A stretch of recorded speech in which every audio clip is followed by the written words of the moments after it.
नमस्कार। उदयपुर के RNT medical college के दिलशाद भवन पीजी हॉस्टल में रेजिडेंट डॉक्टर रवि शर्मा की करंट से हुई मौत के मामले में डॉक्टर्स की हड़ताल जारी है। 18 जून को रात में वाटर कूलर में करंट से डॉक्टर की मौत हो गई थी, जिसके लिए लापरवाह और जिम्मेदारों के खिलाफ कानूनी कार्रवाई और पीड़ित परिवारों को न्याय और मुआवजा दिलाने की मांग हो रही है। इसी को लेकर 6 मेडिकल कॉलेज के रेजिडेंट डॉक्टर हड़ताल पर हैं। उदयपुर, जोधपुर, बीकानेर, अजमेर, कोटा और झालावाड़ में डॉक्टर्स ने कार्य बहिष्कार कर रखा है। राजधानी में भी 2 घंटे पेन डाउन हड़ताल के बाद संपूर्ण कार्य बहिष्कार की तैयारी हो गई है। इसका सीधा असर प्रदेश की स्वास्थ्य व्यवस्थाओं पर पड़ रहा है। अस्पताल के बाहर मरीजों की भारी भीड़ और कतारें हैं। मौसमी बीमारी के समय सुबह शाम ओपीडी में मरीज और उनके परिजन डॉक्टर को दिखाने के लिए परेशान होते नजर आ रहे हैं। हालांकि चिकित्सा विभाग और प्रशासन ने सीनियर डॉक्टर्स और मेडिकल कॉलेज के फैकल्टी डॉक्टर्स के साथ मेडिकल स्टाफ की तैनाती की है ताकि मरीजों को कम परेशानियां हों, लेकिन सैकड़ों लोगों की भीड़ मेडिकल कॉलेजों से जुड़े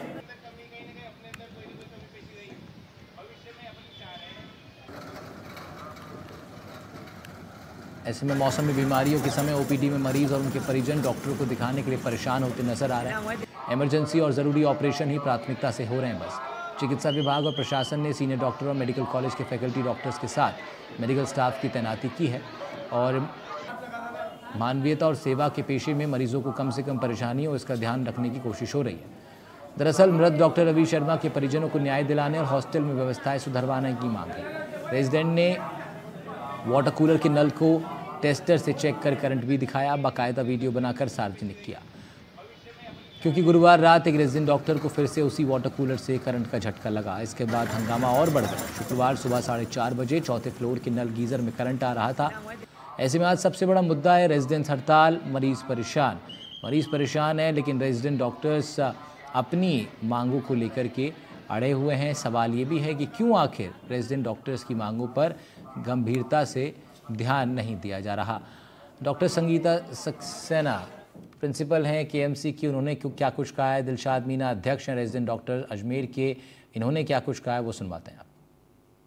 जेएलएन मेडिकल कॉलेज के सभी रेजिडेंट ने एक नया कुछ कि हमारी तरफ से कुछ अलग हो, उसके लिए हमने सभी रेजिडेंट ने जो हमारे इमरजेंसी के सामने जो गार्डन है जो गंदा पड़ा हुआ था, तो सभी ने स्वेच्छा से श्रमदान करके उसकी साफ सफाई का प्रोग्राम रखा है।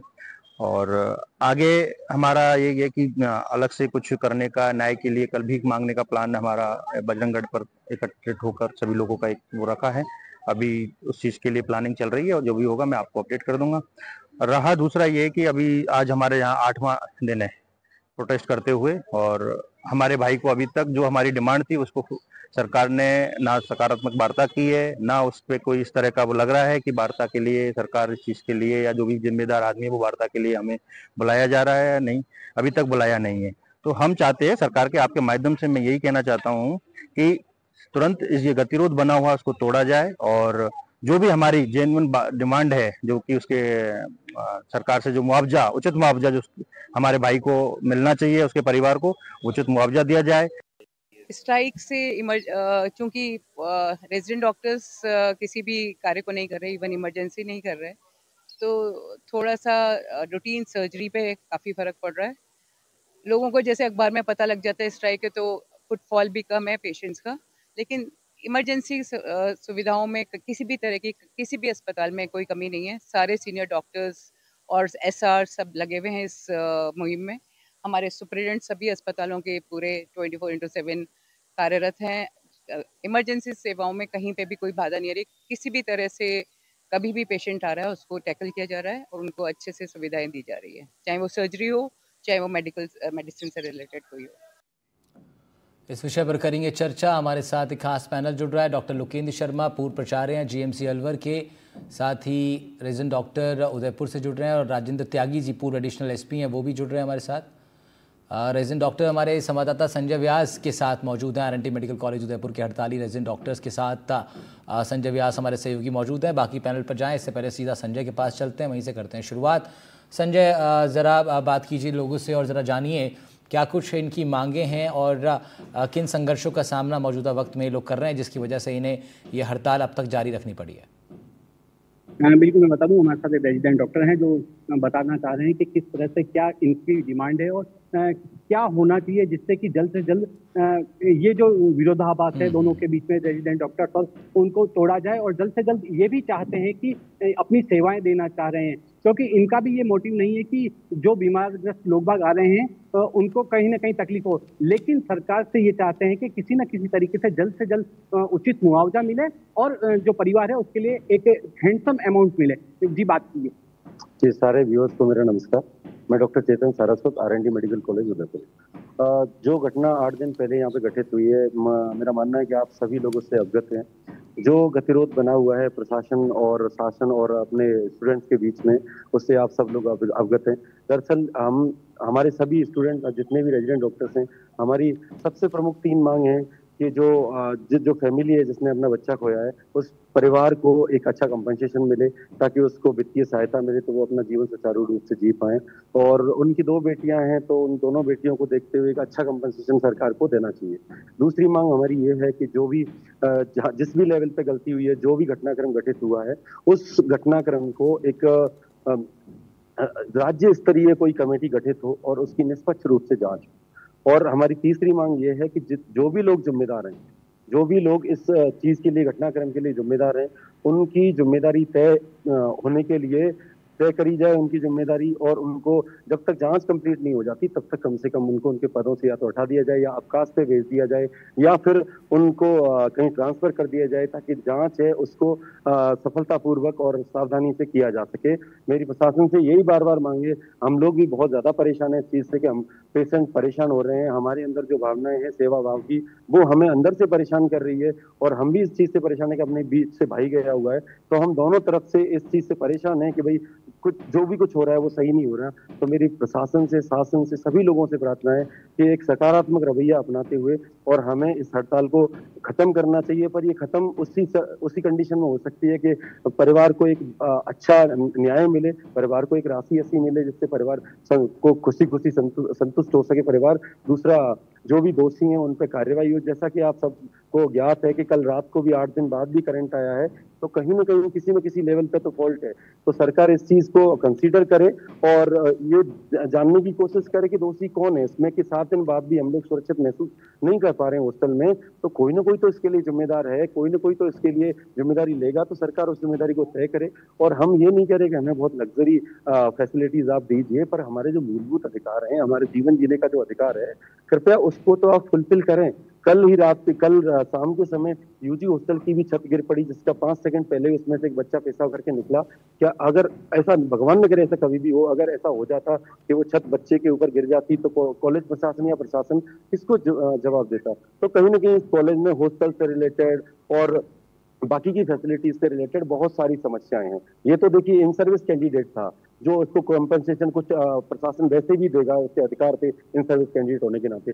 अगर कोई कैंडिडेट जो नॉन सर्विस कैंडिडेट होता तो उसका तो बेचारे को कुछ मिलता ही नहीं। तो कोई, मेरी सरकार से विनम्र निवेदन है, कोई नई नीति इस तरह की लाई जाए कि कोई अगर जो इन सर्विस कैंडिडेट ना हो तो भी कुछ इस तरह का प्रावधान रखा जाए। जैसे जोधपुर में भी कुछ समय पहले एक घटनाक्रम इस तरह का हुआ है, तो उसमें भी उस तरह की घटना होती है और भगवान नगर कभी हो, लेकिन अगर हो जाती है तो उसके लिए सरकार के पास क्या प्लान है? तो मेरा आप सभी से निवेदन है, हमारी जो जेन्युइन मांग है 3 कि भाई परिवार को अच्छा कंपनसेशन मिले और स्टेट लेवल कोई टीम जो कि निष्पक्ष तरीके से, जिसमें कि कोई एक न्यायाधिकारी हो जो जांच करे। तीसरी, टाइम बाउंड मैनर में जल्दी से जल्दी। तीसरी चीज ये है कि जो भी अधिकारी हैं उनकी जिम्मेदारी तय की जाए और उनको जब तक जांच पूरी नहीं हो जाती तब तक के लिए तो कम से कम उनको या तो ट्रांसफर किया जाए या अवकाश पे भेज दिया जाए। इस पर यही हमारी मांग है मोटी मोटी। ठीक है, फिर मैं आऊँगा आपके पास। डॉक्टर लोकेंद्र शर्मा भी हमारे साथ हैं, पूर्व प्रिंसिपल आप रहे GMC अलवर के। लोकेंद्र सर, आपने सुना अभी रेजिडेंट डॉक्टर हमारे संवाददाता के साथ मौजूद थे, कुछ मांग उन्होंने रखी और सुनने में बड़ी जायज़ मांगें लगती हैं, लेकिन फिर भी अब तक इनको हड़ताल जारी रखनी पड़ रही है। और इस तरह की पहले भी कई बार रेजिडेंट डॉक्टर्स अपनी कुछ मांगों को लेकर हड़ताल पर रहे हैं। क्या रेजिडेंट डॉक्टर्स को इतना कैजुअली लिया जाता है या फिर इनकी मांगें इतनी बड़ी हैं कि उस पर कोई कार्रवाई नहीं हो पाती? क्या कारण क्या होता रहता है सर? देखो, रेजिडेंट डॉक्टरों के द्वारा जो मांग रखी जा रही है इस तरह से, और पूरे जोधपुर के मैटर में, जो कि मैं खुद उस डिपार्टमेंट से किसी भी चीज की जांच हुई नहीं, रिपोर्ट आई नहीं, सरकार को पूरा मौका था और उससे पहले ये डिमांड करते हैं कि उसको सस्पेंड करो, उसको हटाओ, ये करो। ये कोई तरीका है क्या? तरीका ठीक नहीं है इनका हड़ताल करना और ये इस तरह का करना। क्योंकि हमें भी मैं 87 से SMS मेडिकल कॉलेज से जुड़ा हूँ, रेजिडेंट और फैकल्टी। अभी हमने इस तरह की डिमांड नहीं की, हड़ताल नहीं करी कि आप इस पर कार्रवाई करेंगे। तो अरे जांच हो जाने दो, जो जांच के बाद जैसी भी रिपोर्ट आएगी उस हिसाब से कार्रवाई हो जाएगी। आपने जांच करी नहीं और जबरदस्ती समझौता करके एक डॉक्टर को, जो कि बहुत एक राजकुमार राठौड़ जो एक एडिशनल प्रिंसिपल थे, बहुत जिम्मेदारी से अपना काम कर रहे थे, वो जिस चिकित्सक ने सुसाइड किया वो पहले से मानसिक अवसाद से पीड़ित था। उस चिकित्सक की डॉक्टर राजकुमार राठौड़ ने थीसिस करने के लिए किसी दूसरे रेजिडेंट को क्या कि थीसिस करवा रहे, उसकी पूरी हेल्प कर रहे थे, फिर भी उसके किसी घटना की वजह से उसने सुसाइड कर लिया और आप तुरंत डिमांड कर रहे हैं कि कार्रवाई करें। उसकी Rajasthan medical college teacher association इसका विरोध कर रहा है। इस तरह की घटनाएं आपस में कनेक्ट करना ठीक नहीं है। और फिर रही बात ये कि अगर हमारे टाइम में, पुराने टाइम में भी हम जब स्टूडेंट रहे, PG रहे, UG रहे, तब भी इस तरह की घटनाएं हो जाती थी। उसका मतलब ये थोड़ा ना कि अब ये तो रास्ते में मान लो किसी का एक्सीडेंट हो गया और फिर कहेंगे साहब पूरे पुलिस वालों को, सारे ट्रैफिक वालों को सस्पेंड करो, ये कोई तरीका थोड़ा ना। इनको स्टूडेंट्स को भी देखना चाहिए, जांच करवाओ, कुछ सावधानी रखो। बहुत सारी लेकिन लोकेंद्र सर, इस वाले मसले में जिसमें वाटर कूलर में करंट आने से रेजिडेंट डॉक्टर की मृत्यु हुई, ये तो बहुत आप इस चीज की भी जांच होने दो ना। करंट आया, क्या वजह थी, किस कौन लापरवाही थी, जो स्टूडेंट थे वो किस तरह से नशे में थे, स्टूडेंट हॉस्टल में रहने वाले थे कि नहीं, बाहर के तो नहीं थे, किस तरह की चीजें थी, इन सब की जांच होने दो ना। कोई नशे में, कोई क्या है, रात को लेट आ रहा है, बहुत सारी पहलू होते हैं उसके। लेकिन लोकेंद्र सर, कम से कम हॉस्टल में, लोकेंद्र सर, लेकिन कम से कम हॉस्टल में वाटर कूलर जैसी जो मैं आ रहा हूँ आपके पास, संजय बताइए उनको। लेकिन हॉस्टल में जो इलेक्ट्रिक जो चीजें हैं, कूलर है या वाटर कूलर है, इस तरह की चीजें, कम से कम उनपे तो ये ध्यान देना ही चाहिए हॉस्टल प्रशासन को। पर गिर जाते हैं, गिरने से मौत हो जाती है। इसका मतलब थोड़ा ना कि साहब ये फलानी चीज ऐसी थी और उससे होगी।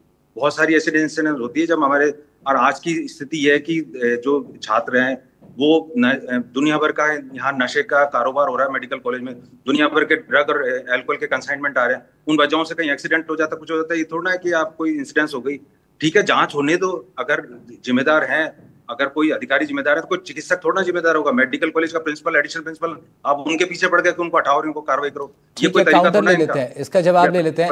संजय, कुछ कहना चाह रहे थे आपके साथ मौजूद डॉक्टर? जी सर, मैं ये कहना चाह रहा हूं हम जांच होने, सर हम ये कहना चाह रहे हैं बिना जांच के कार्रवाई करो और मरीजों को मत देखो, ये कोई तरीका थोड़ा ना इनका बार बार ऐसे हड़ताल। जवाब ले लेते हैं, ठीक है लोकेंद्र जी, जवाब ले लेते हैं। सर हम ये हड़ताल के लिए इसलिए मजबूर हुए सर कि हम बहुत लाचार हैं। ये जो घटना घटित हुई है एकदम से नहीं हो गई है सर। इस तरह की परेशानियां हमें पिछले 2-3 महीने से और बहुत लंबे टाइम से आ रही थी। बार बार शिकायत, मौखिक रूप से भी शिकायत करी और लिखित में भी हम लोगों ने शिकायतें दी है। सर हम बहुत मजबूर और लाचार थे। सर आपने कुछ मीडिया पर, मुझे नहीं पता कि आपके यहाँ विजुअल्स गए या नहीं गए हैं, लेकिन हमारे जो कल एक हॉस्टल की छत गिरी है सर, उस छत से 5 सेकंड पहले ही बच्चा निकला था। उसके नीचे से 300 किलो के आसपास का मलबा गिरा है छत से। तो सर कहीं ना कहीं तो कोई जिम्मेदारी कोई तो लेगा सर।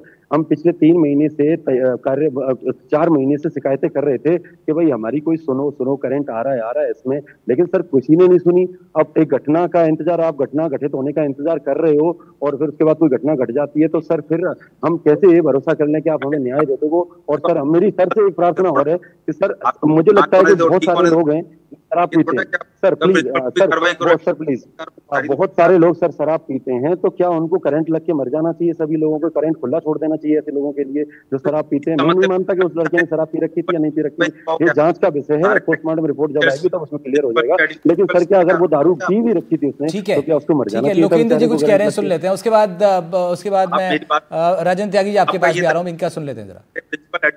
और सब पे कार्रवाई करोगे?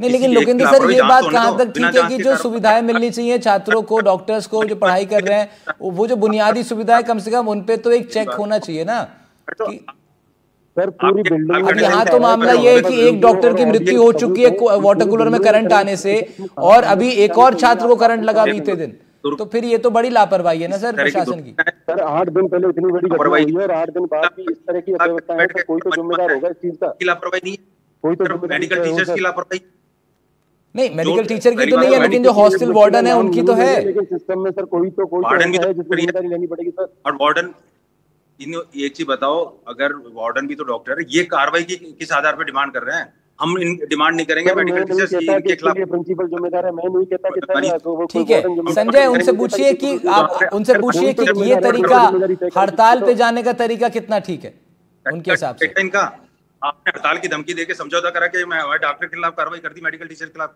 ये तरीका ठीक है क्या आपका? जवाब ले लेते हैं लोकेंद्र, जवाब ले लेते हैं। संजय, किसी और छात्र से भी बातचीत कर सकते हैं हम, अन्य छात्रों से भी उनका भी जवाब ले सकते हैं।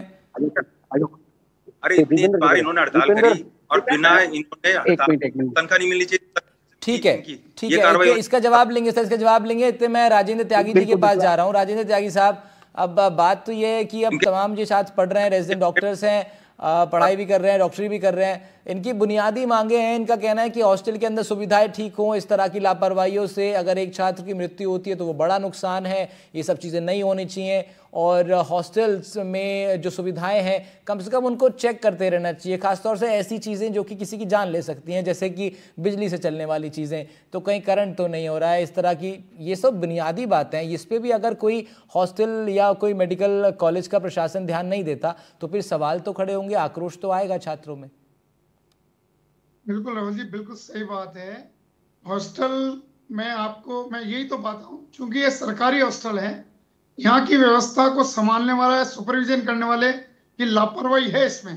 और बिल्कुल ये डॉक्टरों की ये मांग तो वाजिब है कि भाई इसकी जांच होनी चाहिए, और जांच में जो दोषी है, चाहे इसमें चाहे एक छोटा कर्मचारी भी हो, कोई ना कोई तो है जिसकी जिम्मेदारी हो।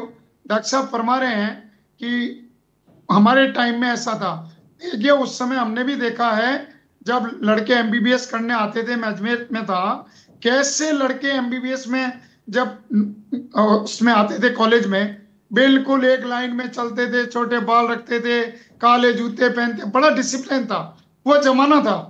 आज डॉक्टर साहब से पूछें, अब वो डॉक्टर साहब वो जमाना नहीं है। अब ये स्टूडेंट हमारे अब ये बहुत पढ़े लिखे हो गए हैं, इनकी ये हॉस्टल की मांग तो बिल्कुल वाजिब है।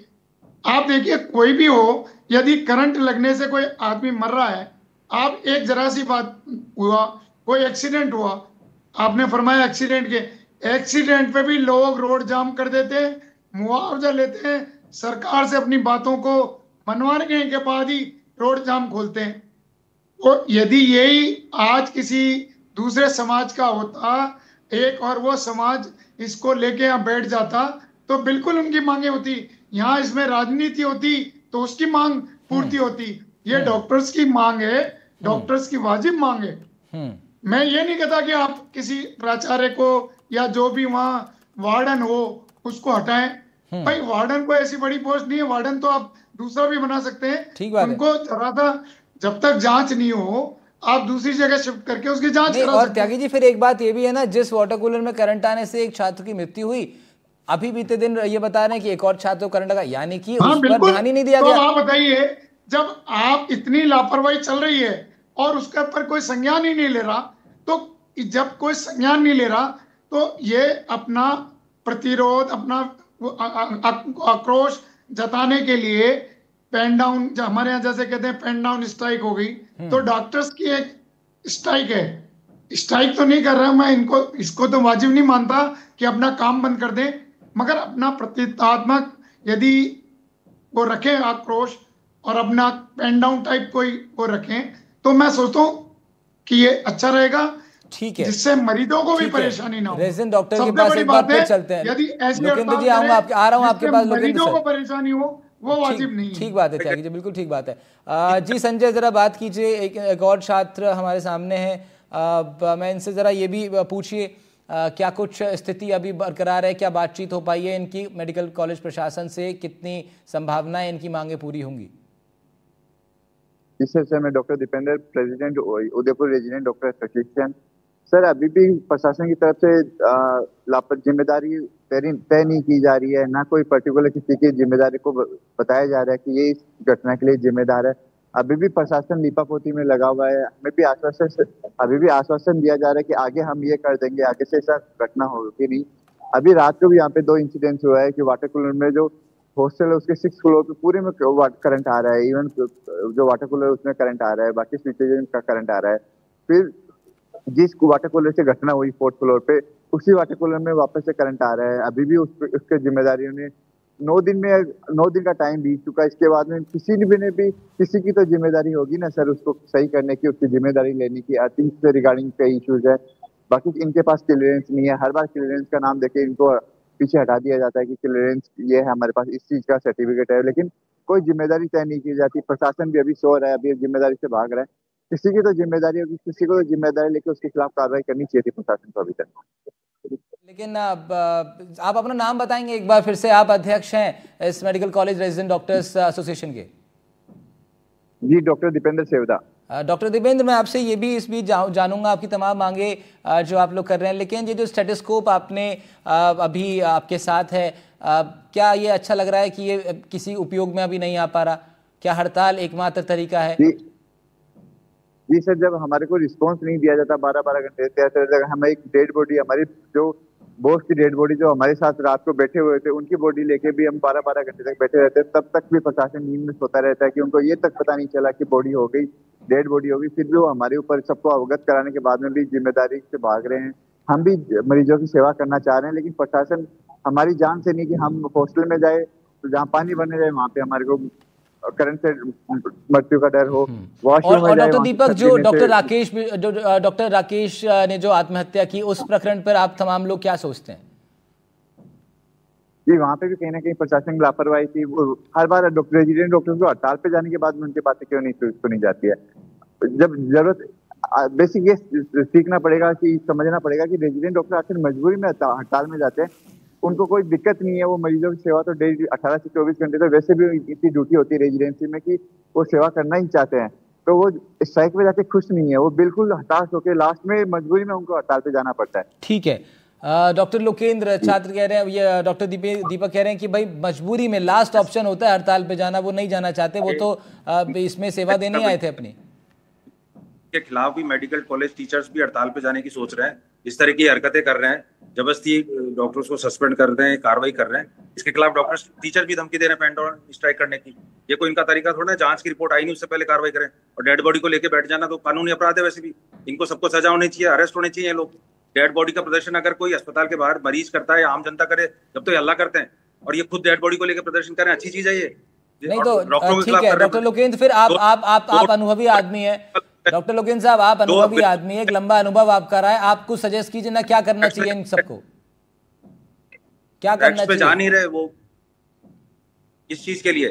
आप ये जांच का विरोध, जांच की रिपोर्ट आने दें, उसके बाद अगर सरकार कार्रवाई नहीं करे उसके बाद हड़ताल की इनकी सोचे। नहीं, मैं आपसे कह रहा हूं कि एक वाटर कूलर में करंट आया, एक छात्र की, एक डॉक्टर की मृत्यु हो गई, उस वाटर कूलर को अब तक नहीं ठीक कराया हॉस्टल ने, तो फिर अब इनको क्या करना चाहिए? कुछ घंटे में ठीक किया जा सकता है उसको। ये लोग खुद भी इलेक्ट्रिशियन बुला के हम भी ठीक कराते थे, हम भी हॉस्टल में रहे हुए हैं। अब कोई भी चीज अगर गलत है, अगर मान लो प्रशासन कर रहा है, लेकिन सर सवाल तो रवैये का है ना, सवाल तो रवैये का है। 9 दिन हो गए, 9 दिन के बाद में भी अगर वाटर कूलर से दूसरी घटना होती है तो उसके लिए सर कौन जिम्मेदार है? तो डॉक्टर दीपक, आप लोग खुद उसे ठीक करा सकते हैं ना, आप लोग उसे खुद ठीक करा सकते हैं बिल्कुल, लेकिन सवाल रवैये का है। करा तो सकते हैं, डॉक्टर दीपक खुद भी करा देंगे, उनके साथी भी करा देंगे, कोई बड़ी बात नहीं है, लेकिन सवाल तो सर रवैये का है ना। जिस तरीके से आप, ये तो इसका मतलब फॉर ग्रांटेड लिया जा रहा है इन तमाम लोगों को। फिर तो डॉक्टर लोकेंद्र, कितनी बार प्रॉब्लम होती है, हम अपने पैसे देंगे, अभी तक प्रशासन जागा नहीं है। ठीक है, एक बार मैं इस पूरे विषय पर राजेंद्र त्यागी साहब, आपका एक वाइंड अप कमेंट। ये मानना है डॉक्टर साहब कि इतने दिन हो गए, 9 दिन में इस पूरे प्रकरण की कोई ना कोई जांच रिपोर्ट तो आई जाती है, कोई एफएसएल कोई ऐसा तो जांच की है नहीं। इसमें किसी ना किसी की लापरवाही है, और ये एक्सीडेंट लापरवाही के कारण हुआ है।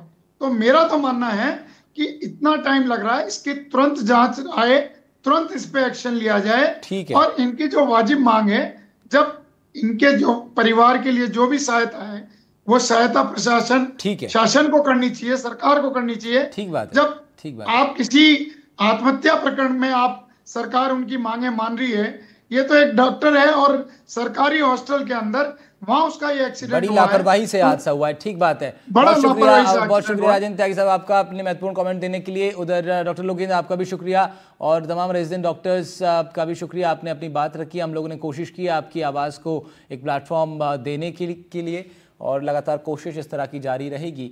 बाकी तमाम जांच पड़ताल चल रही है, जल्दी उसका नतीजा आ पाए यही हम उम्मीद करते हैं। इस तरह के महत्वपूर्ण मुद्दों पर एनडीटीवी राजस्थान हर रोज़ करता है चर्चा। फिलहाल इतना ही, नमस्कार।